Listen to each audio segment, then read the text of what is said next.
بسم اللہ الرحمن الرحیم نحمدہ ونصلی ونسلم علی رسولہ الکریم اما بعد۔ معزز ناظرین و سامعین اکرام، السلام علیکم ورحمۃ اللہ وبرکاتہ۔ باب العلم انواریہ ایجوکیشنل سوسائٹی اور جامعہ انواریہ حیدرآباد کے زیر اہتمام خانقاہ عارفیہ و جامعہ عارفیہ سے شائع ہونے والے تحقیقی فتاووں کی ریکارڈنگ کا سلسلہ الحمدللہ جاری ہے، اور اسی کی ایک سنہری کڑی تصویر کی شرعی حیثیت، اس عنوان سے ایک استفتاء اور اس کا جواب آپ حضرات کی خدمت میں پیش کیا جا رہا ہے۔ سوال کرنے والے مولانا سید محمد عبد الواسع حسینی، ڈائریکٹر جامعہ انواریہ حیدرآباد۔ سوال ہے، کیا فرماتے ہیں علماء دین مسئلہ ذیل کے بارے میں، نیچے دیے گئے مسائل کے بارے میں؟ نمبر 1، تصویر خواہ مجسمہ ہو یا کاغذ، دیوار یا کپڑے پر کشیدہ ہو۔ تصویر چاہے کہ کوئی مجسمے کی ہو یا مجسمے کی شکل میں ہو، یا کاغذ یا دیوار یا کپڑے پر کشیدہ ہو، ڈیزائن کی گئی ہو، بنائی گئی ہو یا پرنٹڈ ہو، ان سب کی شرعی حیثیت کیا ہے؟ نمبر 2، عصر حاضر میں، موجودہ دور میں کیمرہ، فون وغیرہ سے جو تصویر اور ویڈیو بنائی جاتی ہے، اس کا کیا حکم ہے؟ مستفتی مولانا سید محمد عبد الواسع حسینی۔ جواب ملاحظہ فرمائیں۔ بسم اللہ الرحمن الرحیم۔ صورت اور تمثال کی تعریف اور ان دونوں کے درمیان فرق۔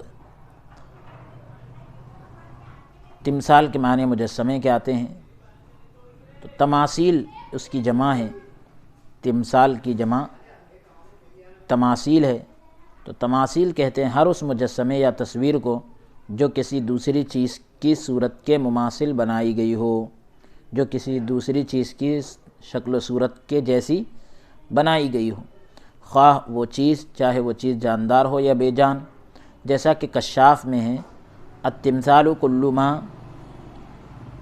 صور علی صورت غیرہ، یا التمثال کل ما صور علی صورت غیرہ من حیوان او غیر حیوان۔ لسان العرب میں ہے، تمثال ہر اس مصنوعی شے کا نام ہے جو خدا کی بنائی ہوئی کسی شے جاندار یا بے جان کی مانند بنائی گئی ہو۔ تمثال ہر اس بناوٹی چیز کا نام ہے جو خدا کی بنائی ہوئی کسی چیز کے مانند بنائی گئی ہو، چاہے وہ جاندار ہو یا بے جان ہو۔ پھر کہہ رہے ہیں یعنی جاندار یا بے جان چیز کے مانند بنائی گئی ہو۔ پھر کہہ رہے ہیں یعنی لسان العرب میں جو کہا گیا تو اس کو عربی سے بھی جو ہے تائید بخش رہے ہیں۔ التمثال اسم للشیء المصنوع مشبہا بخلق من خلق اللہ۔ تصویر کی تعریف اس طرح بھی کی گئی ہے، لغت میں صورت بنانے کو تصویر کہتے ہیں، یعنی شے کی صورت وہ خاص ہیئت ہے، وہ خاص شکل ہے جس کی وجہ سے شے غیر سے ممتاز ہوتی ہے۔ ایک چیز جو ہے اپنے علاوہ سے ممتاز ہوتی ہے، الگ ہو جاتی ہے، جیسا کہ لسان العرب میں ہے، التصویر لغتاً صنع الصورة وصورة الشيء هي هيئته الخاصة التي يتميز بها عن غيره۔ انگلش میں تصویر یا صورت کو آرٹیفیکٹ، ایمیج، اور تمثال کو اسٹیچو کہتے ہیں۔ تصویر عام ہے جو مجسمے پر مجسمہ، پرنٹنگ، کشیدہ کاری اور خطاطی سب کو شامل ہے، سب کے لیے بولا جاتا ہے۔ مجسمے کو بھی، پرنٹنگ کو، کشیدہ کاری اور خطاطی وغیرہ جو ہاتھ سے لکھی جاتی ہیں سب کو شامل ہے، جبکہ تمثال کا اطلاق، تمثال بولا جاتا ہے صرف مجسمے کے لیے ہی، تمثال کا اطلاق صرف مجسمے پر ہی ہوتا ہے، یعنی تمثال صرف مجسمے کو ہی کہتے ہیں، خواہ وہ مٹی، لکڑی یا کسی معدنیات سے بنایا گیا ہو، چاہے وہ کسی بھی دھات سے بنایا گیا ہو، مٹی سے یا لکڑی سے، اس سے کوئی فرق نہیں پڑتا، لیکن مجسمے کو ہی تمثال کہیں گے۔ اور تصویر جو ہے کاغذ پر یا پرنٹ وغیرہ کی شکل میں جو بھی بنائی جائے سب کو بول سکتے ہیں، مجسمے کو بھی تصویر بول سکتے ہیں۔ تواریخ اور سیر سے، یعنی تاریخ اور سیرت سے جو کتابیں وغیرہ ہے یا حالات سے جو لوگ واقف ہوتے ہیں، آشنا، حضرات پر تواریخ اور سیر سے آشنا، یعنی تاریخ سے جو لوگ، ہسٹری وغیرہ سے جو لوگ واقف ہوتے ہیں، ان حضرات پر یہ بات روز روشن کی طرح آیا ہے، بالکل واضح ہے کہ عہد نبوی میں تصاویر، حضور علیہ السلام کے زمانے میں تصویریں یا تو مجسمے کی شکل میں ہوتی تھی، جن میں جسم کے اوصاف ثلاثہ، باڈی کے جو 3 اوصاف ہوتے ہیں، 3 کوالٹی، طول، عرض، عمق، لمبان، چوڑان اور گہرائی، یعنی ان کے اندر لمبائی، چوڑائی اور گہرائی کے ساتھ ان کا ظل اور سایہ بھی ہوتا تھا، ان کا سایہ بھی پڑتا تھا، یا غیر مجسمہ، ایک تو مجسمے کی شکل میں ہوتی تھی اور ان کے اندر لمبائی، چوڑائی، گہرائی سب پائے جاتے تھے، سایہ بھی پایا جاتا تھا۔ دوسری غیر مجسمہ جو کپڑے یا دیوار وغیرہ پر بنائی جاتی تھی، اور یہ دونوں قسموں کی تصویریں ہاتھوں سے بنائی جاتی تھی اور بنانے والے کو مصور کہا جاتا تھا۔ تمام احادیث انہی تصاویر کی حرمت پر وارد ہیں۔ یہ جو تصاویر بنائی جاتی تھی تو اس کے حرام ہونے پر آئی ہے اور اس سے روکا گیا جو جاندار کی ہوں، اور وہ بھی بغرض تعظیم و تکریم، یعنی تعظیم اور تکریم کی غرض سے، یا بغرض عبادت یعنی عبادت کی نیت سے، یا اللہ تعالیٰ کی تخلیق سے مشابہت اور مقابلے کے لیے بنائی گئی ہو۔ اللہ تعالیٰ کی تخلیق اور مشابہت، اللہ تعالیٰ کی تخلیق سے مشابہت اور مقابلے کے لیے بنائی گئی ہو۔ آج ویڈیو، فوٹوگرافی، کیمرہ وغیرہ سے جو تصویریں کھینچی جاتی ہے، ان کا عہد نبوی سے لے کر فقہائے متقدمین کے زمانے تک کوئی تصور نہیں ملتا۔ یہی وجہ ہے کہ ان تصاویر کے تعلق سے ان کے یہاں کوئی صراحت نہیں ملتی ہے، کوئی وضاحت نہیں ملتی ہے، کیونکہ اس کا وجود ہی نہیں تھا۔ اب ذیل میں آیات اور احادیث سے حرمت کا ثبوت اور اس کے اسباب کو بیان کیے جاتے ہیں۔ نیچے جو ہے آیتوں سے اور حدیثوں سے حرام ہونے کا ثبوت اور اس کی وجہ کیا ہے اس کو بیان کیا جا رہا ہے۔ قرآن مجید میں تصویر کی حلت اور حرمت کا حکم، تصویر کے حلال ہونے اور حرام ہونے کا حکم۔ تصویر کی حلت اور حرمت کے سلسلے میں قرآن مجید نے براہ راست کوئی کلام نہیں کیا ہے، البتہ بالواسطہ، ہاں اتنا ہے کہ بالواسطہ طور پر کسی ذریعے سے اس معاملے میں بنیادی رہنمائی ضرور کی ہے۔ سورہ سبا میں ہے يَعْلَمُونَ لَهُ مَا يَشَاءُ مِن مَّحَارِيبَ وَتَمَاثِيلَ وَجِفَانٍ كَالْجَوَابِ وَقُدُورِ الرَّاسِيَاتِ اعْمَلُوا آلَ دَاوُودَ شُكْرًا وَقَلِيلٌ مِّنْ عِبَادِيَ الشَّكُورُ۔ سورہ سبا کی آیت نمبر 13 ہے کہ جنات جو ہے سلیمان علیہ السلام کی خواہش کے مطابق محرابیں، مجسمے اور بڑے بڑے حوض جیسے لگن اور اپنی جگہ سے نہ ہٹنے والی بڑی دیگیں بناتے تھے۔ اے آل داؤد، شکر ادا کرو، میرے بندوں میں کم ہی لوگ شکر گزار ہیں۔ اس آیت میں بتایا گیا کہ سلیمان علیہ السلام جنات سے مجسمے بنوایا کرتے تھے، اور ان کے اس کارنامے پر بعد والوں کو شکر ادا کرنے کا بھی حکم دیا گیا۔ مذکورہ بالا آیت کریمہ سے اوپر جو آیت کریمہ دی گئی، اس میں جو ہے تماثیل کا ذکر بہت مثبت انداز میں کیا گیا ہے، مجسمے کا ذکر بہت پازیٹیو انداز میں کیا گیا ہے۔ اگر تماثیل مطلقاً شرک یا حرام ہو، اگر تمثال جو ہے بالکل یعنی بغیر کسی قید کے شرک یا حرام ہو تو حرام ہوتی، تو ان کا ذکر مقام مدح میں نہیں کیا جاتا، تعریف کی جگہ پر ان کا ذکر نہیں ہوتا، اور نہ ہی ان پر شکر کا مطالبہ کیا جاتا، شکر کرنے کے لیے نہیں کہا جاتا۔ سورہ انبیاء میں ہے اذ قال لأبيه وقومه ما هذه التماثيل التي أنتم لها عاكفون قالوا وجدنا آباءنا لها عابدين قال لقد كنتم أنتم وآباؤكم في ضلال مبين۔ سورہ انبیاء کی جو ہے آیت نمبر 52، 53 اور 54 ہے۔ جب حضرت ابراہیم علیہ السلام نے اپنے چچا اور اپنی قوم سے کہا کہ ان مجسموں کی کیا حیثیت ہے جن کے گرد، جن کے آس پاس تم عبادت کی غرض سے بیٹھے ہو، تو انہوں نے جواب دیا کہ ہم نے تو اپنے باپ دادا کو ان کی عبادت کرتے ہوئے پایا۔ تو اس پر ابراہیم علیہ السلام نے کہا تم بھی اور تمہارے باپ دادا بھی کھلی گمراہی میں ہیں۔ اس آیت میں تماثیل کا ذکر منفی انداز میں کیا گیا ہے، نگیٹو انداز میں کیا گیا ہے، جس کی وجہ کیا ہے منفی انداز میں کیوں کیا گیا کہ ان کی عبادت کرنا ہے۔ یہ لوگ عبادت کرتے تھے، اور یقیناً اللہ کے علاوہ کسی کی بھی عبادت کھلی ہوئی گمراہی ہے۔ ان دونوں آیتوں کے تقابل سے، کمپیئر سے یہ واضح ہوتا ہے کہ تماثیل مطلقاً حرام نہیں ہیں، بالکل یعنی بغیر کسی قید کے حرام نہیں ہیں مجسمے وغیرہ، بلکہ مظہر شرک ہونے کی وجہ سے حرام ہے، یعنی اگر ان کو شرک کی جگہ بنایا جائے اور ان کے ذریعے سے شرک کیا جائے تو حرام ہے، کیونکہ جو بھی عمل یا شے مظہر شرک ہو وہ یقیناً ناجائز اور حرام ہے،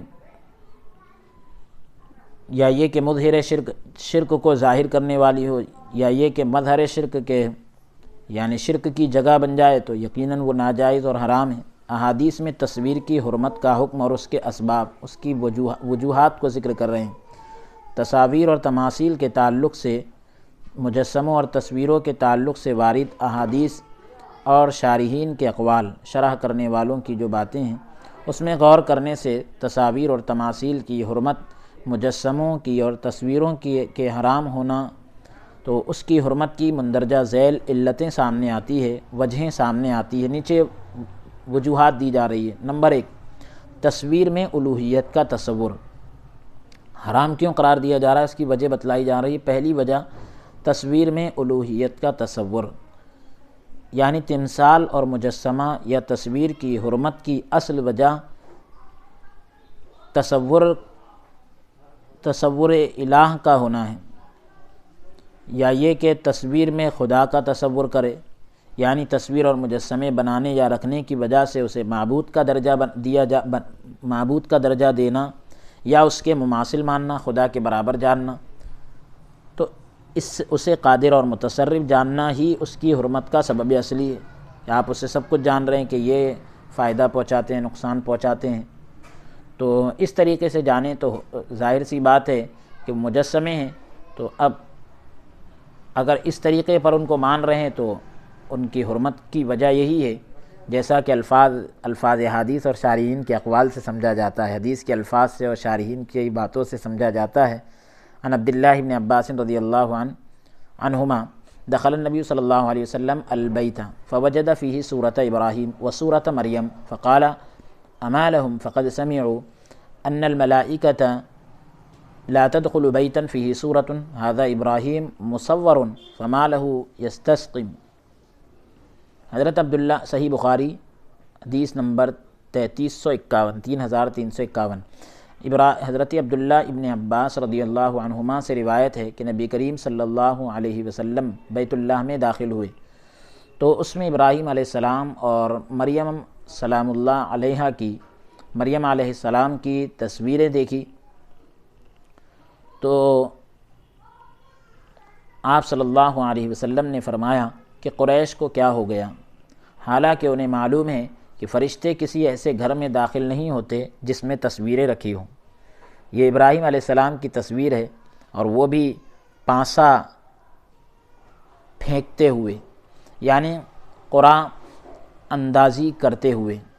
وہ قرآن اندازی کے لیے پہلے پاسے پھینکے جاتے تھے، تو اس طریقے سے قرآن اندازی کرتے ہوئے جو ہے تصویر ان کی تم نے پیش کر دی۔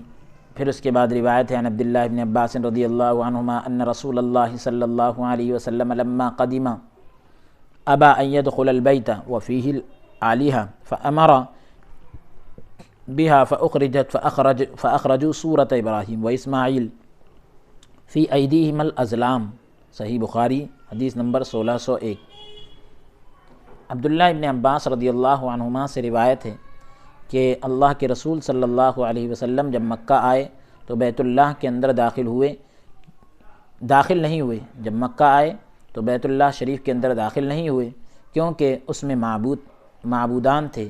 پھر آپ نے انہیں نکالنے کا حکم دیا تو وہ نکال دیے گئے۔ لوگوں نے حضرت ابراہیم علیہ السلام اور اسماعیل علیہ السلام کے بھی مجسمے نکالے، جن کے ہاتھ میں پانسے کے تیر تھے۔ عرب کے لوگ جو ہے فال نکالنے کے لیے تیر استعمال کرتے تھے، تو وہ تیر ان کے ہاتھ میں تھے، ایسی تصویریں بنائی گئی تھیں۔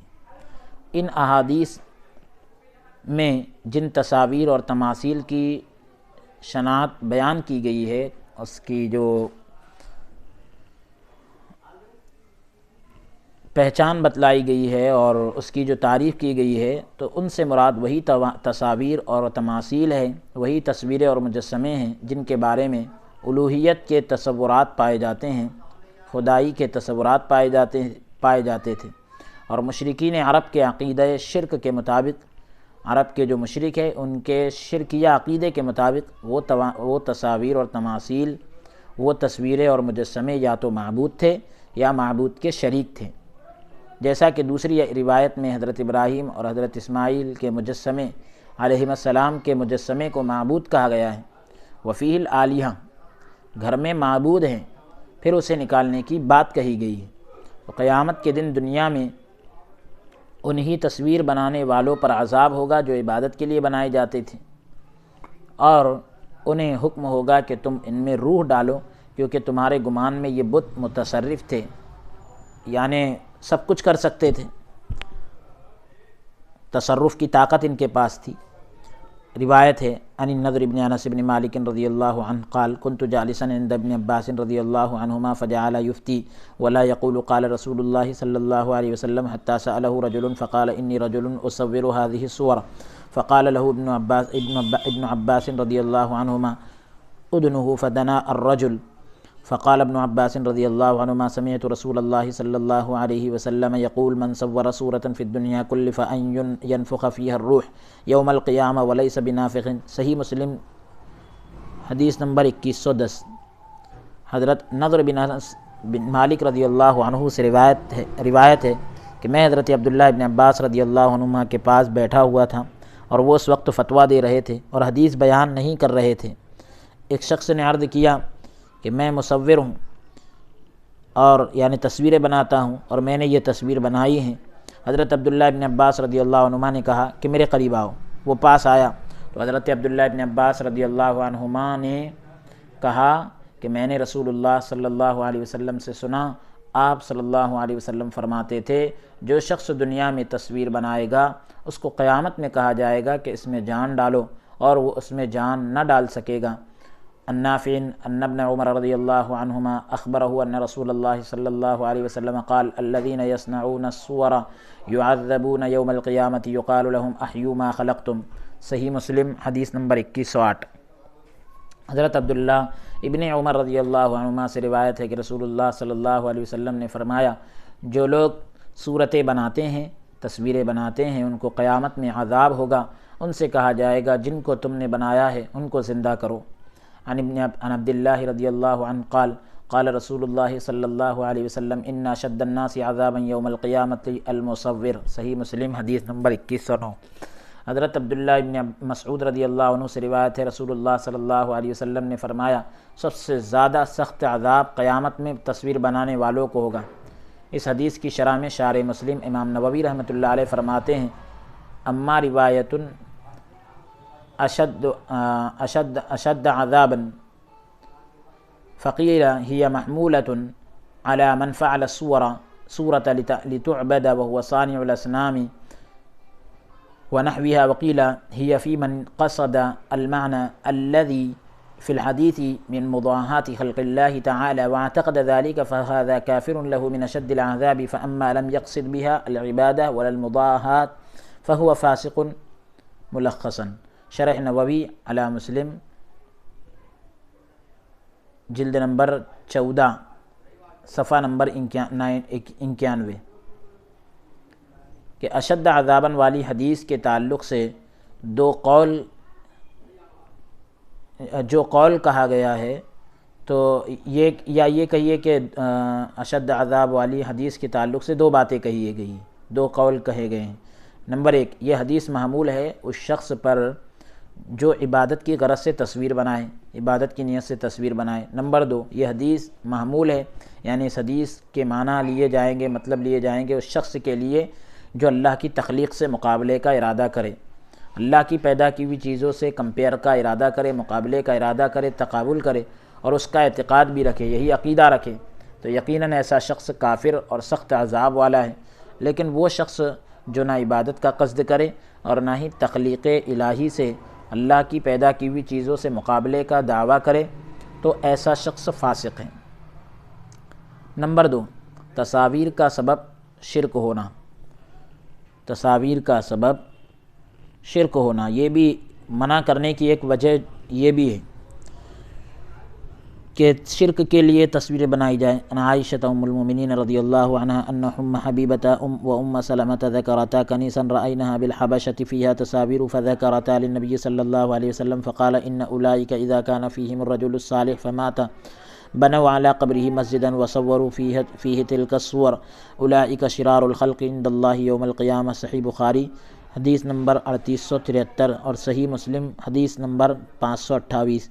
حضرت عائشہ رضی اللہ عنہا سے روایت ہے کہ ام حبیبہ اور ام سلمہ رضی اللہ عنہما انہوں نے یہ دونوں امہات المومنین نے رسول اللہ صلی اللہ علیہ وسلم سے ایک کنیسہ کا ذکر کیا جسے انہوں نے حبشہ میں دیکھا تھا، اس میں تصاویر تھیں، تو رسول اللہ صلی اللہ علیہ وسلم نے فرمایا ان لوگوں کا یہی حال تھا، جب ان میں کوئی نیک آدمی مر جاتا تو وہ اس کی قبر پر عبادت خانہ بناتے اور اس میں اس کی صورتیں بناتے۔ قیامت کے دن یہ لوگ اللہ تعالیٰ کے نزدیک سب سے بدترین مخلوق ہوں گے۔ عن عائشہ ام المؤمنین ان النبی صلی اللہ علیہ وسلم لم یترک فی بیتہ شیئا فیہ تصالیب الا نقضہ۔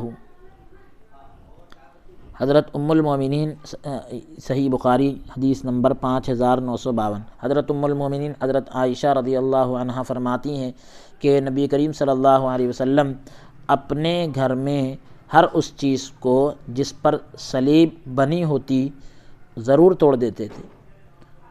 وہ جو پھانسی کے پھندے پر جس آدمی یعنی لٹکے ہوئے انسان کی جو شکل بنا کر عیسائی لوگ وغیرہ رکھتے ہیں، تو صلیب بنی ہوتی تو اس کو ضرور توڑ دیتے تھے۔ ان حدیث سے یہ بات سامنے آتی ہے کہ نبی کریم صلی اللہ علیہ وسلم انہی تماثیل کے بارے میں وعید سناتے اور انہی کو مٹاتے اور توڑتے جو سب کے سب صریحاً مظہر شرک ہوتے، بالکل واضح طور پر شرک کا مظہر ہوتے، یعنی اس سے شرک ظاہر ہوتا۔ اس میں جاندار اور بے جان کی تصاویر میں کوئی فرق نہیں کرتے۔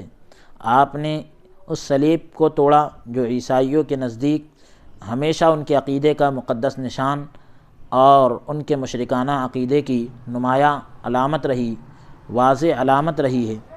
اسی دنیا کے جن علاقوں میں جن درختوں اور پتھروں کی عبادت کی جاتی ہو، ان کی تصویریں بغرض عبادت رکھنا اور بنانا حرام ہوگی۔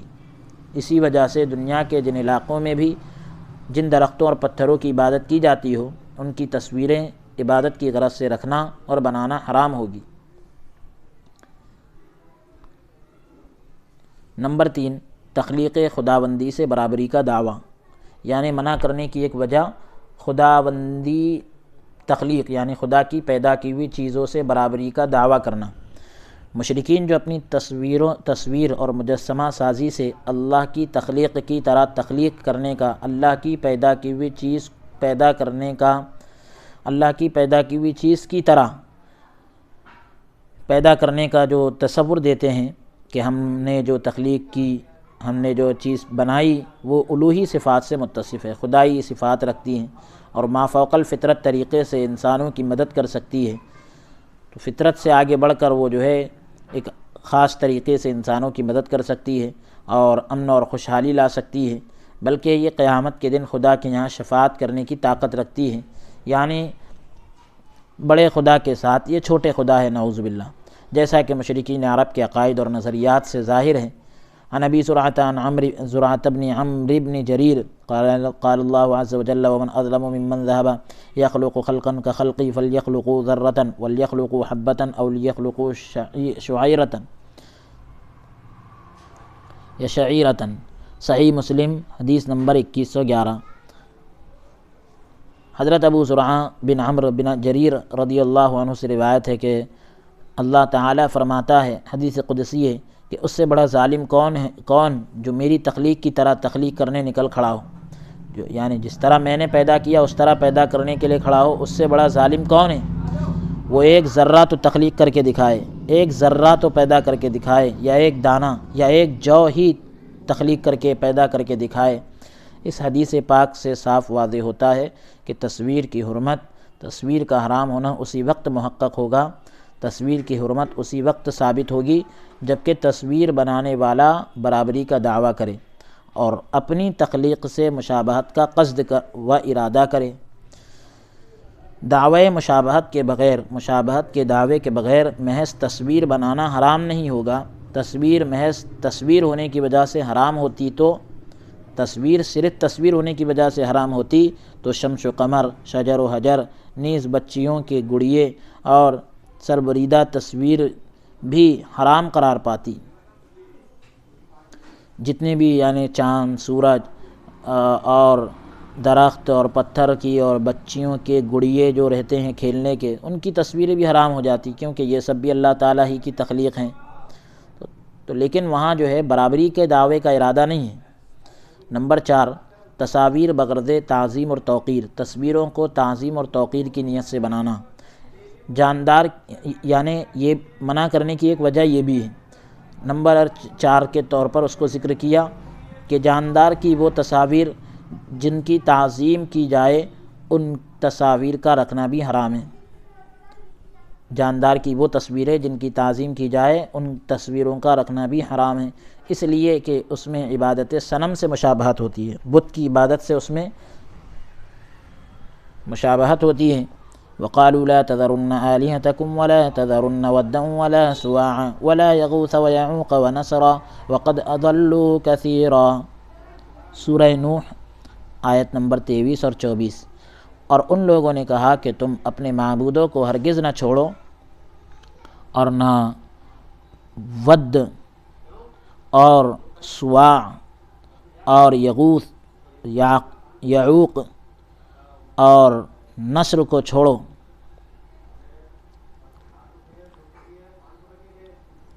اور نہ ود اور سواع اور یغوث اور یعوق اور نصر کو چھوڑو، اور انہوں نے بہتوں کو گمراہ کر دیا، یعنی انہوں نے یہ کہا کہ اپنے معبودوں کو نہ چھوڑو، بالخصوص جو ہے یہ ود اور سواع، یغوث اور یعوق اور نصر کو نہ چھوڑو، انہوں نے بہت سے لوگوں کو گمراہ کر دیا۔ حضرت عبداللہ ابن عباس رضی اللہ عنہما بیان کرتے ہیں کہ جن کا ذکر اس آیت کریمہ میں ہے، جن لوگوں کا ذکر اس مبارک آیت میں ہے، وہ قوم نوح کے صالحین میں سے تھے، نیک لوگوں میں سے تھے۔ ان کی وفات کے بعد شیاطین نے ان کے ماننے والوں کے دلوں میں مجسمہ بنانے کا خیال ڈالا، تو انہوں نے ان کے مجسمے بنائے اور اپنی مجلسوں میں نصب رکھ لیے، لیکن وہ ان کی عبادت نہیں کرتے تھے۔ پھر ان کی وفات کے بعد رفتہ رفتہ علم ختم ہو گیا، دھیرے دھیرے یہ علم ختم ہو گیا اور بعد والوں نے ان کی عبادت شروع کر دی۔ پہلے تو صرف معلومات کے لیے رکھی گئی تھی، بعد والوں نے عبادت شروع کر دی۔ تو جب جیسے جیسے لوگوں کے اندر علم ختم ہوتا گیا تو جہالت آتی گئی اور لوگوں نے ان کی عبادت شروع کر دی جہالت کے اندر۔ تو ان احادیث میں غور کرنے سے یہ بات واضح ہوتی ہے کہ تصویر مطلقاً حرام نہیں، بلکہ وہی تصویر حرام ہوگی جن میں حرمت کی علت پائی جاتی ہے، جن میں حرمت کی علت پائی جاتی ہے، یعنی اس کی تعظیم کی جاتی ہو یا اس کی عبادت کی جاتی ہو، جیسے غیر مسلم جن کی پوجا کرتے ہیں ان کی تصاویر بہر صورت حرام ہوگی، ہر صورت میں حرام ہوگی، خواہ وہ فوٹو اور تصویر کی شکل میں ہو یا مجسمہ یعنی مٹی، لکڑی یا دوسری چیز کی بنائی گئی ہو جس کا سایہ ہو اس کی شکل میں ہو، مجسمے کی شکل میں ہو۔ محض تصویر، صرف تصویر ہونے کی حیثیت سے حرام نہیں، کیونکہ تصویر محض تصویر ہونے کی وجہ سے اگر حرام ہوتی تو ہر صورت اور ہر محل میں یعنی کسی بھی صورت میں اور کسی بھی جگہ میں ممنوع قرار پاتی، یعنی اس سے منع کیا جاتا۔ لیکن یہ احادیث بتاتی ہے کہ معاملہ ایسا نہیں ہے۔ نمبر 5، تصویر کا فحش اور عریہ ہونا، برہنہ تصویریں ہونا اور بیکار کی تصویریں ہونا، گندی تصویریں ہونا، تو یہ بھی ممانعت کا روکنے کا ایک سبب ہے، حرام ہونے کی ایک وجہ ہے۔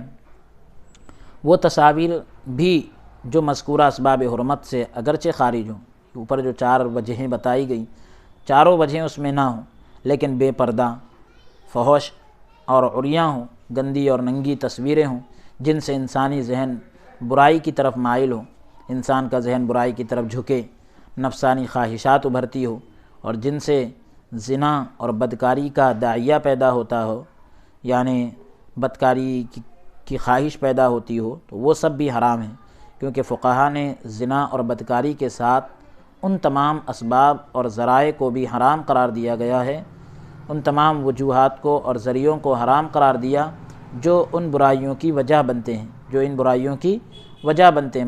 مثال کے طور پر اجنبی مرد اور عورت کا تنہائی میں جمع ہونا، اجنبی مرد اور عورت کا اکیلے میں جمع ہونا، شہوت کے ساتھ مرد کا عورت کو دیکھنا یا عورت کا مرد کو دیکھنا یا دونوں کا ایک دوسرے کو دیکھنا اور چھونا وغیرہ۔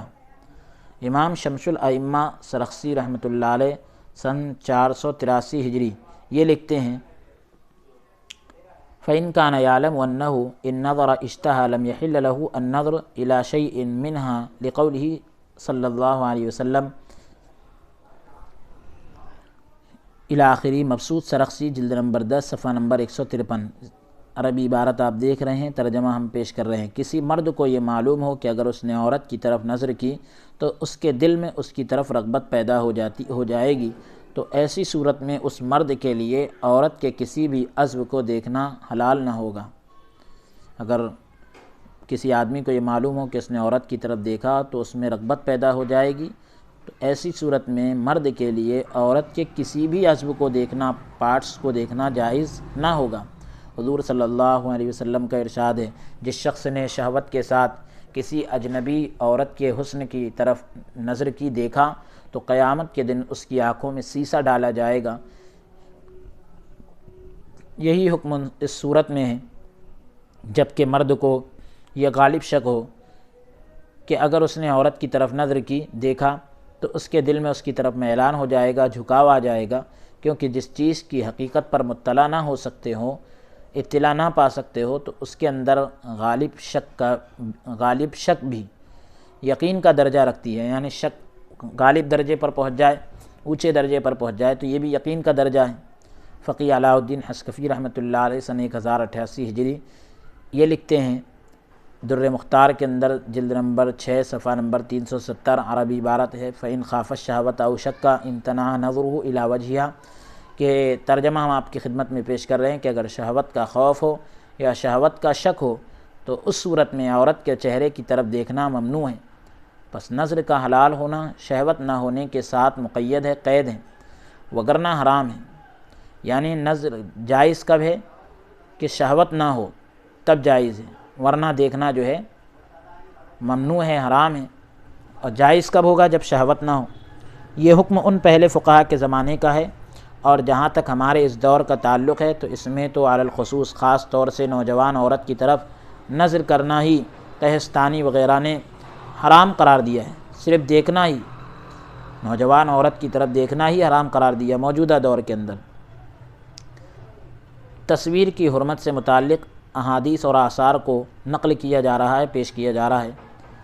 تصاویر اور تماثیل کے حوالے سے کتاب اور سنت میں وارد، یعنی جو دلائل آئے ہیں، نصوص کا مطلب دلائل، وارد نصوص میں آنے والے دلائل میں غور کرنے سے یہ بات واضح ہوتی ہے کہ تصاویر اور تماثیل کی حرمت لعین ہی نہیں ہے۔ تصویروں اور مجسموں کا حرام ہونا یہ لعین ہی نہیں ہے، بلکہ یہ حرمت لغیر ہی ہے، ذات یعنی خاص اس شے کی وجہ سے نہیں بلکہ کسی اور چیز کی وجہ سے۔ یعنی تصاویر اور تماثیل کا بنانا بغرض عبادت ہو یا تعظیم کے لیے ہو، یا اللہ کی تخلیق سے مشابہت کا دعویٰ ہو، یا کسی بھی صورت میں شرک کا شائبہ ہو، ڈاؤٹ ہو، یہ وہ اسباب ہیں جن کی وجہ سے تصاویر کو حرام قرار دیا گیا ہے۔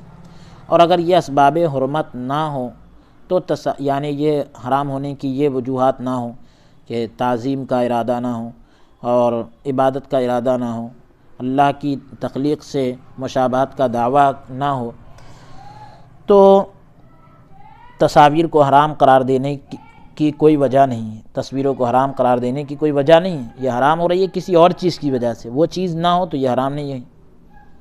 جبکہ ہم دیکھتے ہیں کہ بہت سے صحابہ کرام، مثال کے طور پر نعمان بن مقرن، عبداللہ بن مسعود، حذیفہ بن یمان وغیرہ، اپنی انگوٹھیوں یا تلواروں کی نیام میں مختلف قسموں کی تصاویر رکھتے تھے، الگ الگ طرح کی تصویریں رکھتے تھے۔ روایت ہے حضرت عائشہ صدیقہ رضی اللہ عنہا سے، ہم ترجمہ پیش کر رہے ہیں، صحیح مسلم کی حدیث نمبر 2107 ہے۔ حضرت عائشہ رضی اللہ عنہا سے روایت ہے کہ ہمارا ایک پردہ تھا، اس میں ایک پرندے کی تصویر بنی ہوئی تھی۔ جب بھی کوئی گھر میں آتا اسے اپنے سامنے وہ تصویر نظر آتی۔ حضور صلی اللہ علیہ وسلم نے مجھ سے کہا کہ اس کو ہٹا دو، کہ جب بھی میں گھر میں آتا ہوں اور اسے دیکھتا ہوں تو مجھے دنیا یاد آتی ہے۔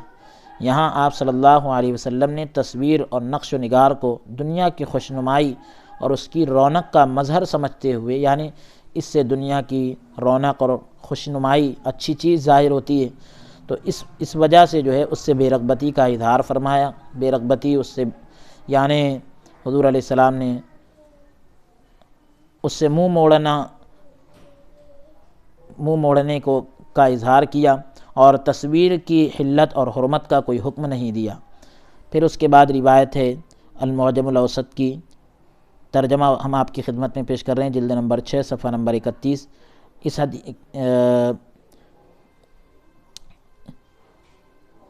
اس میں یہ بتلایا گیا کہ اس حدیث کے راویوں میں ایک راوی سلمان بن ارقم ہے، جو ناقدین حدیث کے ضعیف ہیں، جو ناقدین حدیث یعنی جو حدیث کو پرکھنے والے ہیں تو ان کے نزدیک ضعیف ہے سلمان بن ارقم۔ علامہ حیثمی 807 ہجری اور علامہ ذیلعی 762 ہجری وغیرہ نے اس حدیث کی تضعیف کی ہے، ضعیف قرار دیا۔ مجمع الزوائد و منبع الفوائد، نصب الرایہ۔ تو اب اس میں بتلایا گیا کہ حضرت ابو ہریرہ رضی اللہ عنہ نبی کریم صلی اللہ علیہ وسلم سے مرفوعاً بیان کرتے ہیں، جو اوپر عربی حدیث عبارت دیکھ رہے ہیں آپ، تو اس کا ترجمہ یہ ہے، حضرت ابو ہریرہ رضی اللہ عنہ نبی کریم صلی اللہ علیہ وسلم سے مرفوعاً بیان کرتے ہیں کہ جو تصاویر محل اہانت میں پامال ہو آپ نے ان کی رخصت دی، اور جو کھڑی ہو اس کو ناپسند کیا۔ یعنی اس طریقے سے کہ تصویر ایسی ہو کہ اس کو روندا جا رہا ہو، کھندلا جا رہا ہو، تو اس کی اجازت دی، لیکن جو کھڑی ہو اور اس کی تعظیم کی جا رہی ہو اس سے جو ہے روکا گیا۔ پھر اس کے بعد حضرت ابو طلحہ رضی اللہ عنہ کی ایک روایت ہے، صحیح مسلم 5518 حدیث کا نمبر ہے۔ حضرت عربی عبارت آپ دیکھ رہے ہیں، ترجمہ یہ ہے، حضرت ابو طلحہ رضی اللہ عنہ سے روایت ہے، رسول اللہ صلی اللہ علیہ وسلم نے فرمایا فرشتے اس گھر میں نہیں جاتے جس میں تصویر ہو۔ بصر نے کہا کہ پھر اس حدیث کے ایک راوی زید بن خالد بیمار ہوئے تو ہم ان کی عیادت کو گئے تو دیکھا کہ ان کے گھر میں ایک پردہ لٹکا ہوا تھا جس پر تصویریں بنی تھیں۔ میں نے عبید اللہ خولانی سے کہا تو انہوں نے ہم سے تصویروں کے باب میں حدیث بیان نہیں کی تھی، تو انہوں نے کہا ہاں تم نے نہیں سنا، انہوں نے یہ بھی تو کہا تھا مگر جو نقش کپڑے پر ہو، تو میں نے کہا کہ میں نے ان کی یہ بات نہیں سنی تھی، تو انہوں نے کہا حضرت زید رضی اللہ عنہ نے یہ بھی کہا تھا۔ اب اس کے بعد حضرت عائشہ رضی اللہ عنہا سے مروی ایک حدیث ہے، صحیح مسلم کی 2107 حدیث کا نمبر ہے۔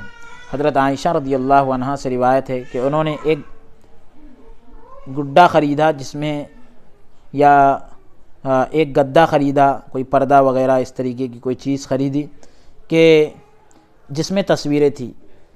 جب رسول اللہ صلی اللہ علیہ وسلم نے اس کو دیکھا تو آپ صلی اللہ علیہ وسلم دروازے پر کھڑے رہے اور اندر نہیں گئے۔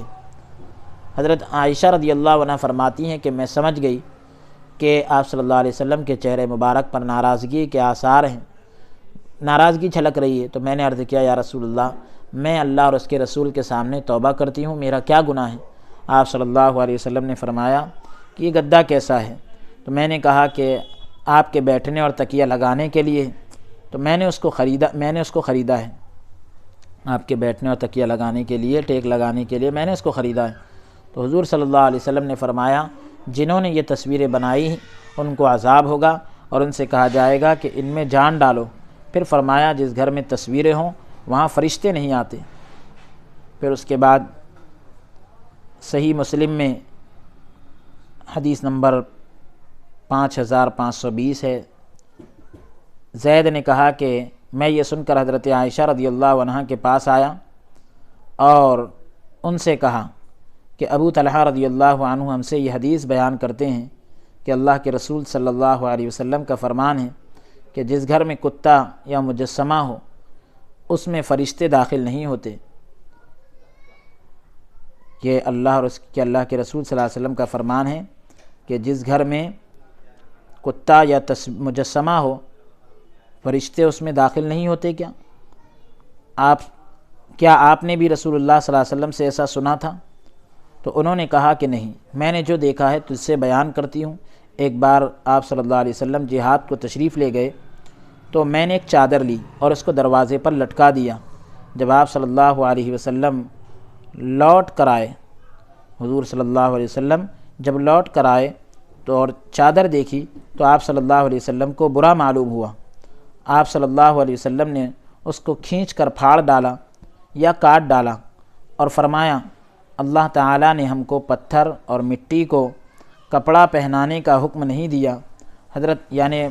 پتھر اور مٹی کو کپڑا پہنانے کا حکم نہیں دیا۔ حضرت عائشہ رضی اللہ عنہا نے کہا پھر ہم نے اس کو کاٹ کر 2 تکیے بنا ڈالے اور ان کے اندر کھجور کی چھال بھر دی، جس پر آپ صلی اللہ علیہ وسلم نے کچھ نہیں کہا۔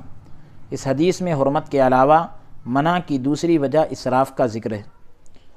روکنے کی وجہ کیا ہے؟ اسراف۔ جیسا کہ آپ صلی اللہ علیہ وسلم نے فرمایا اللہ تعالیٰ نے ہم کو پتھر اور مٹی کو کپڑا پہنانے کا حکم نہیں دیا۔ ابو الفضل عیاض اکمال المعلم بفوائد مسلم۔ اس کے علاوہ اس حدیث سے اس شرط کے ساتھ تصویر کی حلت بھی سمجھ میں آتی ہے کہ بھئی اس شرط کے ساتھ تصویر حلال ہے کہ وہ مقام تعظیم کے بجائے مقام اہانت میں ہو، جیسا کہ تصویر کی بقا کے ساتھ تصویر کو باقی رکھتے ہوئے اس چادر کو تکیہ بنا لینے کے بعد اس سے منع نہیں کیا گیا، اور نہ یہ تصویر رحمت کے فرشتوں کے آنے سے روکنے والی ثابت ہوئی۔ حضرت ابو طلحہ والی حدیث کی شرح میں شارح بخاری علامہ محمود بدر الدین عینی حنفی رحمۃ اللہ علیہ سن 755 ہجری وہ لکھتے ہیں کہ نخب الافکار فی تنقیح مبانی الاخبار فی شرح معانی الاثار جلد نمبر 13 صفحہ نمبر 471 پر لکھتے ہیں، عربی عبارت آپ کے سامنے، ترجمہ یہ ہے کہ اس حدیث سے ثابت ہوا کہ منع انہی تصاویر کے تعلق سے وارد ہے جو روکا جا رہا ہے، انہی تصویروں سے روکا جا رہا ہے جو نصارہ کی ان تصاویر کے مشابہ ہو، ان تصویروں کے جیسی ہو، نصرانیوں کی ان تصویروں کے جیسی ہو جن کو وہ اپنے کنیساؤں کی دیواروں پر بناتے تھے، اپنے عبادت خانوں کی دیواروں پر بناتے تھے یا تصاویر والے پردے لگاتے تھے۔ لیکن وہ تصویریں جو پاؤں تلے روندی جائے، پاؤں کے نیچے روندی جائے یا زمین پر پڑی ہو، وہ منع والی حدیث سے خارج ہے۔ یہی امام اعظم ابو حنیفہ، امام ابو یوسف اور امام محمد رحمہم اللہ کا مذہب ہے۔ حضرت ہشام مصنف ابن ابی شیبہ میں جلد نمبر 5 صفحہ نمبر 207 پر حضرت ہشام بن عروہ تابعی اپنے والد عروہ بن زبیر بن عوام سے روایت کرتے ہیں کہ وہ ایسے مسند پر ٹیک لگا کر بیٹھا کرتے تھے جس پر پرندوں اور آدمیوں کی تصویریں ہوا کرتی تھیں۔ پھر اس کے بعد حضرت ابراہیم بن عطا سے روایت ہے، شرح معانی الاثار جلد نمبر 4 صفحہ نمبر 266 پر ابراہیم بن عطا تابعی اپنے والد سے روایت کرتے ہیں کہ انہوں نے کہا کہ صحابی رسول حضرت عمران بن حسین کی انگوٹھی پر گردن میں تلوار لٹکائے ہوئے شخص کی تصویر تھی، ایسے شخص کی تصویر تھی جو گردن میں تلوار لٹکائے ہوئے تھا۔ عن جابر عن القاسم قال کان نقش خاتمی عبداللہ ذبابان، شرح معانی الاثار جلد نمبر 4 صفحہ نمبر 263 پر حضرت جابر فقیہ مدینہ حضرت قاسم بن محمد بن ابو بکر تابعی سے روایت کرتے ہیں، انہوں نے کہا حضرت عبداللہ بن مسعود رضی اللہ عنہ کی انگوٹھی پر 2 مکھیوں کا نقش تھا، 2 مکھیوں کا نقش تھا۔ عن عبداللہ بن یزید قال کان نقش خاتم حذیفہ کرکیان، شرح معانی الاثار جلد نمبر 4 صفحہ نمبر 263۔ حضرت عبداللہ بن یزید کا بیان ہے کہ صحابی رسول حضرت حذیفہ کی انگوٹھی پر 2 سارس پرندے کا نقش تھا، سارس پرندے ہوتے ہیں۔ پھر اس کے بعد مصنف ابن ابی شیبہ جلد نمبر 5 صفحہ نمبر 208 میں حضرت ابن عون کا نام عبداللہ بن عون ہے، ثقہ راویوں میں ان کا شمار ہے، اصحاب 6 نے ان سے روایت کی ہے۔ تو حضرت ابن عون سے روایت ہے کہ انہوں نے کہا کہ میں فقیہ مدینہ حضرت قاسم بن محمد بن ابو بکر تابعی کے پاس گیا وہ مکہ کی سب سے بلندی پر اپنے گھر میں موجود تھے، میں نے ان کے گھر میں ایک چوکور ڈبہ دیکھا جس میں قندس یعنی دریائی جانور، سمندری جانور اور عنقا پرندے کی تصویریں تھیں۔ مصنف ابن ابی شیبہ میں محمد ابن سیرین تابعی رضی اللہ عنہ سے مروی ہے کہ حضرت اشعری رضی اللہ عنہ کی انگوٹھی پر دو آدمیوں کے بیچ موجود شیر کا نقشہ تھا، دو آدمیوں کے بیچ میں ایک شیر موجود ہے، ویسا نقشہ تھا۔ محمد ابن سیرین تابعی رضی اللہ عنہ سے مروی ہے کہ حضرت انس ابن مالک رضی اللہ عنہ کی انگوٹھی پر کھلیان میں بیٹھے ہوئے ایک بیمار شیر کا نقش تھا۔ کھلیان جو ہوتا ہے، کھیت کھلیان جیسے ہوتے ہیں، تو وہاں پر بیٹھے ہوئے ایک بیمار شیر کا نقش تھا۔ مصنف ابن ابی شیبہ۔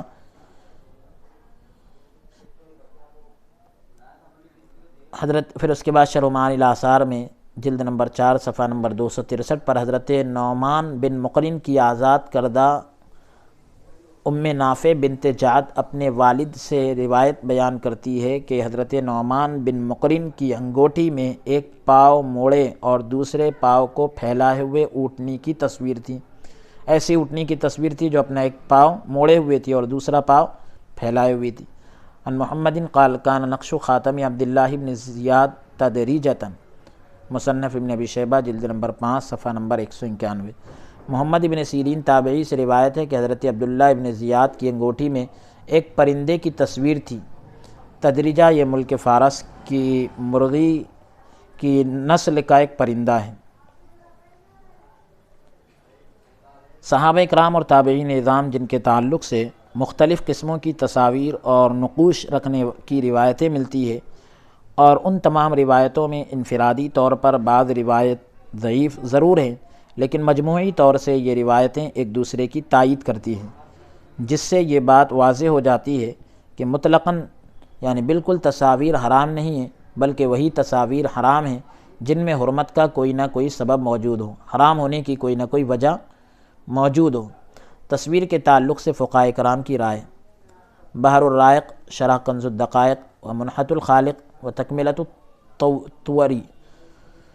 توری میں ہے لو كانت الصورة على وسادة ملقاة او على بساط مفروش لا يكره لأنها تداس وتؤتو، جلد نمبر 2 صفحہ نمبر 30۔ پڑے ہوئے تکیے یا بچھے ہوئے بستر پر تصویر ہو تو مکروہ نہیں کہ اسے روندا جاتا ہے، کھندلا جاتا ہے۔ علامہ بدر الدین عینی 855 ہجری میں لکھتے ہیں، 855 ہجری میں جن کی وفات ہے، وہ لکھتے ہیں کہ عمدۃ القاری جلد نمبر 12 صفحہ نمبر 40 پر کہ علماء کے ایک گروہ نے کہا کہ یہ سایہ دار تصویریں مکروہ ہیں اور جو بے سایہ ہو اس میں کوئی حرج نہیں۔ علامہ عبدالرحمن جزیری 1360 ہجری یہ لکھتے ہیں الفقہ علی المذاہب الاربعہ جلد نمبر 2 صفحہ نمبر 40 پر۔ علامہ عبدالرحمن جزیری مالکیہ رحمۃ اللہ علیہ کے نزدیک تصویر کے حرام ہونے کی علامہ عبدالرحمن جزیری جو ہے مالکیہ کے نزدیک تصویر کے حرام ہونے کی 4 شرطوں کا ذکر کیا ہے۔ اس میں دوسری شرط یہ ہے کہ تصویر مجسم ہو، چاہے وہ باقی رہنے والے مادہ جیسے لکڑی، لوہا، گندھا ہوا آٹا اور شکر سے بنی ہو یا ناپائیدار یعنی باقی نہ رہے ایسے مادے سے تیار کی گئی ہو، ناپائیدار مادہ مثلا خربوزے کے چھلکے سے بنی ہو۔ بھئی لوہا ہے، اس سے جو تصویریں بنتی ہے وہ پائیدار رہتی ہے، باقی رہتی ہے، لیکن اب خربوزے کے چھلکے سے تو وہ جو ہے ناپائیدار ہے۔ اگر حیوان اور انسان کی صورت کی طرح مجسمہ نہ ہو، جو کپڑے، کاغذ، دیوار اور چھت پر منقش ہو، نقش کی گئی ہو، تو اس میں اختلاف ہے۔ تصویر کے حرام ہونے کی چوتھی شرط یہ ہے کہ وہ سایہ دار بھی ہو۔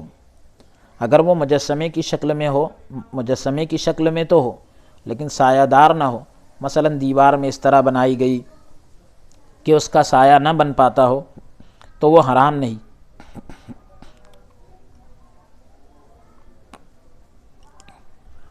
تصاویر کے جواز کی بعض صورتیں، تصویروں کے جائز ہونے کی کچھ صورتوں کو ذکر کر رہے ہیں۔ ہمارے زمانے میں تصاویر اور تماثیل عبادت،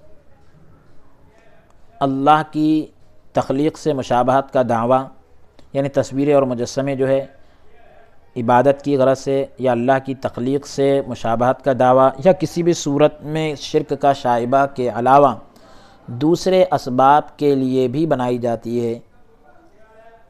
عبادت اور اللہ کی تخلیق یعنی اللہ کی پیدا کی ہوئی چیز سے مشابہت کے دعوے یا کسی بھی صورت میں شرک کے شائبے کے علاوہ اس سے ہٹ کر بھی دوسرے اور وجوہات کے لیے بنائی جاتی ہے، جیسے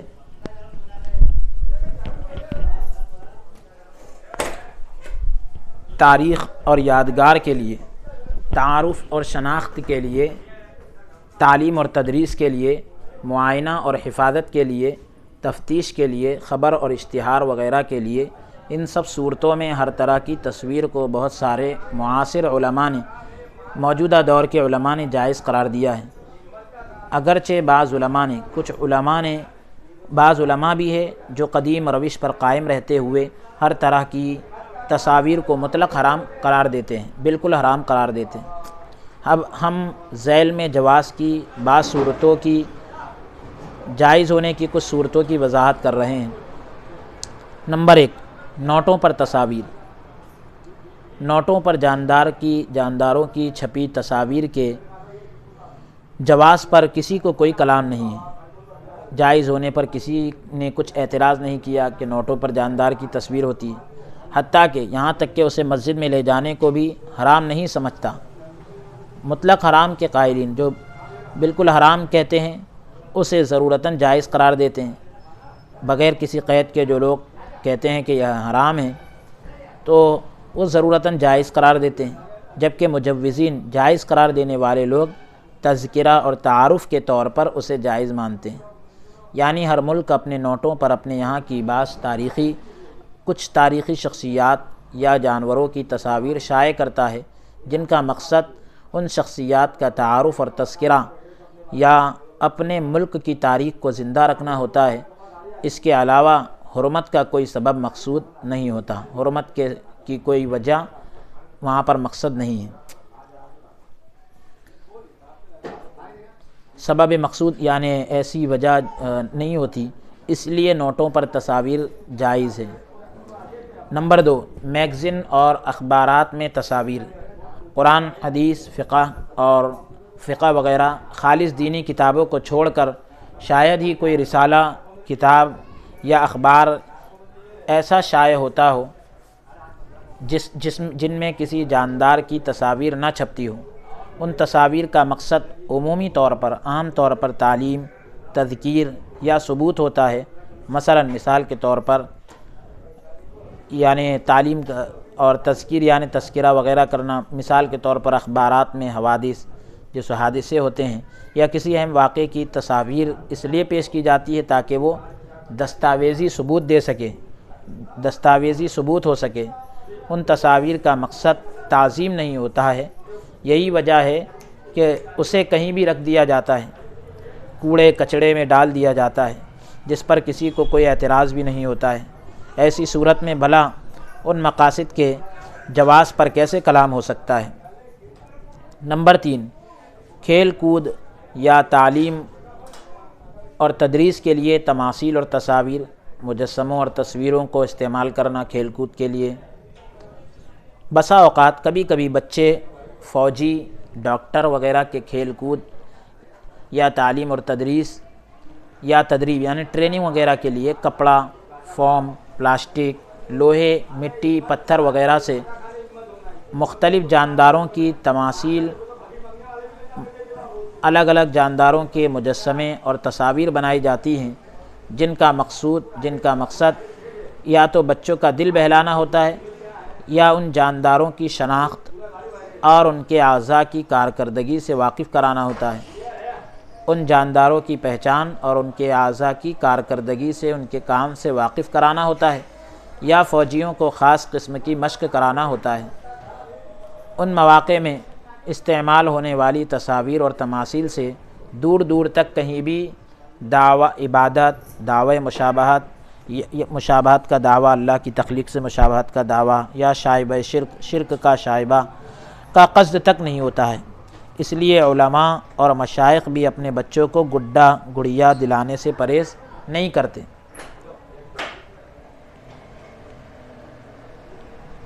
نمبر 4، معلق تصاویر، لٹکی ہوئی تصویریں۔ سرکاری یا پرائیویٹ محکموں یعنی جو اس کے آفس وغیرہ ہوتے ہیں، دفتروں اور آفسوں میں حکومتی سطح کے بعض اعلیٰ عہدیداروں یا تاریخی اور انقلابی شخصیات کی تصاویر لٹکائی جاتی ہیں۔ بعض آفسوں میں کچھ آفس کے اندر صدر جمہوریہ، وزیر اعظم، گورنر وغیرہ کی تصویروں کا لٹکانا لازمی ہوتا ہے۔ ان تصاویر کا مقصد بھی تذکیر و تعارف ہوتا ہے، تذکرہ اور تعارف، انٹروڈکشن ہوتا ہے، تعظیم اور عبادت نہیں۔ کچھ مغلوب محبین اپنے آباء و اجداد، اپنے باپ دادا اور علماء مشائخ کی تصاویر موبائل اور البم میں رکھنے کے علاوہ اپنے گھروں اور دکانوں میں بھی فریم کرا کر لٹکاتے ہیں۔ اول نظر میں اس کی بعض صورتیں یقیناً مکروہ سمجھ میں آتی ہیں۔ پہلی مرتبہ دیکھنے میں اس کی کچھ صورتیں مکروہ سمجھ میں آتی ہیں، کیونکہ ان میں تذکرے کے ساتھ تعظیم اور تبریک یعنی برکت حاصل کرنے کا پہلو بھی دکھتا ہے۔ لیکن غور کرنے سے یہ معلوم ہوتا ہے کہ اصلاً یہ تو تذکرے کے طور پر لٹکائی جا رہی ہے، اور تعظیم صرف ظاہراً اور رسماً ہے۔ تعظیم جو ہے صرف ظاہری اور رسمی طور پر ہے، کیونکہ وہی تصویر اگر پراگندہ یا خراب ہو جائے تو قرآن کی طرح اسے دفنانے وغیرہ کا اہتمام نہیں کیا جاتا، بلکہ انہیں عام کوڑا دانوں میں پھینک دیا جاتا ہے۔ اور یہ تعظیم بھی اصل کی شبیہ کے طور پر ہے، جیسے خانہ کعبہ، گنبد خضرا، مقامات مقدسہ کی تصاویر، نہ کہ عبادت کے طور پر، جو کہ حرام اور کفر ہے۔ ہاں، اس کا ایک فائدہ ضرور ہے کہ اگر صاحب تصویر جس کی تصویر لٹکائی جا رہی ہے یا یہ کہ وہ جو ہے جس کی یہ تصویر ہے وہ عام مسلمان ہے، تو اس کے لیے دل سے مغفرت اور ایصال ثواب کا جذبہ پیدا ہوتا ہے۔ اور اگر وہ اپنا شیخ اور مربی ہے تو ان تصاویر سے اس کی تعلیمات اور اس کی روحانیت کو یاد کر کے اپنے قلب کو، اپنے دل کو مجلہ کرنے کا، صاف کرنے کا شوق پیدا ہوتا ہے۔ گویا تصویر نورانیت اور روحانیت حاصل کرنے کا محض ایک آلہ ہوئی، ایک ذریعہ ہوئی نورانیت اور روحانیت حاصل کرنے کا، نہ کہ بعینہ نورانیت اور روحانیت بخشنے والی، ایک ذریعہ ہے۔ یہ تصویر سے نورانیت اور روحانیت نہیں ملتی، بلکہ اس کے ذریعے سے اس چیز تک پہنچایا جا سکتا ہے جس سے روحانیت اور نورانیت ملتی ہے۔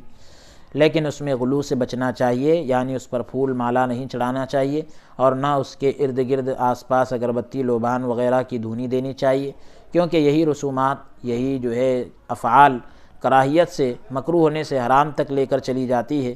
اس میں مشرکین کی مشابہت بھی پیدا ہوتی ہے، لیکن یہ اعمال شرک تک نہیں پہنچاتے، کیونکہ 1400 سال گزر جانے کے باوجود امت محمدیہ صلی اللہ علیہ وسلم کا ایک فرد بھی شرک کی طرف نہیں گیا، اگرچہ بعض افراد کچھ لوگوں سے کفریات کا صدور یعنی کفر کی چیزیں ظاہر ضرور ہوئی ہیں، کیونکہ صادق اور مصدوق صلی اللہ علیہ وسلم نے اس امت کے بارے میں پہلے ہی خبر دی تھی کہ اللہ کی قسم میں اپنے بعد اس بات کا خوف نہیں کرتا کہ تم شرک میں مبتلا ہوگے۔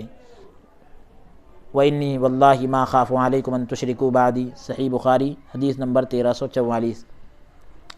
تو یہ انہوں نے یعنی فتوے کے اندر جو ہے جائز ہونے کے اسباب بتلائے ہیں، لیکن احتیاط بہت ضروری ہے، کیونکہ ابھی ہم ساری چیزوں کو دیکھتے ہوئے لٹکاتے ہیں اور رکھ رہے ہیں، لیکن بعد کے لوگ اس کے ساتھ کیا انجام کریں گے اس کا ہمیں علم نہیں۔ کیونکہ جیسا کہ آپ نے دیکھا کہ پہلے تصاویر رکھی جاتی تھی کسی تذکرے کے طور پر، لیکن بعد والوں نے جو ہے اس کی عبادت کرنا شروع کر دی اور اس کے ساتھ شرک شروع کر دیا۔ تو اس لیے جو ہے احتیاط بہتر ہے۔ جواز کی جو بات تھی مفتی صاحب قبلہ نے عرض کر دی، اب خلاصہ ذکر کر رہے ہیں۔ نمبر 1، فقہا نے حرمت تصویر کے حسب ذیل اسباب ذکر کیے، تصویر کے حرام ہونے کی چند وجوہات ذکر کی ہیں۔ تصویر میں الوہیت کا تصور، خدائی کا تصور، تصویر کا مظہر شرک ہونا، تصویر سے تخلیق خداوندی میں برابری کا دعویٰ کرنا، سب کی تعریف اوپر کی جا چکی ہے۔ تصویر میں شرک کا شائبہ ہونا، ان اسباب کی بنیاد پر تصویر کو تمام فقہائے متقدمین و متاخرین نے حرام قرار دیا ہے۔ لیکن متقدمین کے یہاں حرمت کا قول مطلق ملتا ہے، حرمت کا قول بغیر کسی قید کے ملتا ہے، کیونکہ ان کے زمانے میں ان مذکورہ اسباب کے علاوہ، جو اسباب ابھی ذکر کیے گئے ان کے علاوہ، مذکورہ اسباب کے علاوہ کے لیے بالعموم تصویر نہیں بنائی جاتی تھی، عام طور پر تصویریں نہیں بنائی جاتی تھی، نہ اس کی ضرورت اور حاجت اور دیگر افادیت تھی، اس لیے انہیں حلت اور اباحت کے قول کی ضرورت نہیں پڑی۔ لیکن متقدمین کی عبارتوں کا سیاق اور سباق، آگے اور پیچھے اور تحقیق اور تفتیش سے ہم اس نتیجے تک پہنچتے ہیں کہ تصاویر بالذات حرام نہیں، کسی اور چیز کی وجہ سے حرام ہو سکتی ہے لیکن خود اس کی وجہ سے حرام نہیں۔ یہی بات ہے کہ قرآن مجید کی رہنمائی سے ہمارے سامنے، قرآن مجید کی رہنمائی کے سامنے سے ہمارے سامنے بات آتی ہے، اور یہی احادیث صحیحہ سے صراحت کے ساتھ معلوم ہوتی ہے۔ صحابہ اور تابعین کا فہم بھی، ان کی سمجھ بھی یہی حکم لگاتی ہے، اور ان کا عمل بھی اس کے مطابق دکھائی دیتا ہے۔ قرآن اور حدیث میں جتنی بھی تنقیدیں کی گئی ہیں، جتنے بھی اعتراضات کیے گئے ہیں، جن باتوں پر اعتراضات کیے گئے ہیں قرآن اور حدیث میں، جن باتوں پر اعتراضات کیا گیا اور جن چیزوں پر روک لگائی گئی، وہ سب مشرکانہ تصاویر کے حوالے سے ہیں۔ عام نوعیت کی تصاویر کا اس سے کوئی تعلق نہیں۔ نمبر 2، ہمارے